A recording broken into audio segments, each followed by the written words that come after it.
ईश्वरपूर असं करण्याचं विधिमंडळामध्ये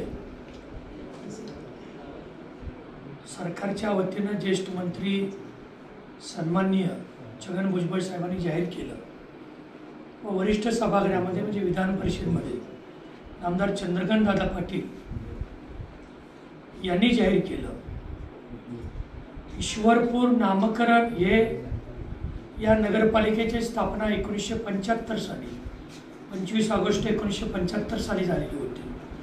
त्याचं गॅजेटमध्ये आलेलं नाव इस्लामपूर असं होतं, त्यामुळे नामकरण गॅजेटेड नावाचं ईश्वरपूर असं झालेलं आहे। उरण हे मुळातच इस्लामपूर आणि उरण हे दोन सज्जे वेगळे आहेत, त्यामुळे उरणाचं नामकरण काय करण्याची आवश्यकता नव्हती।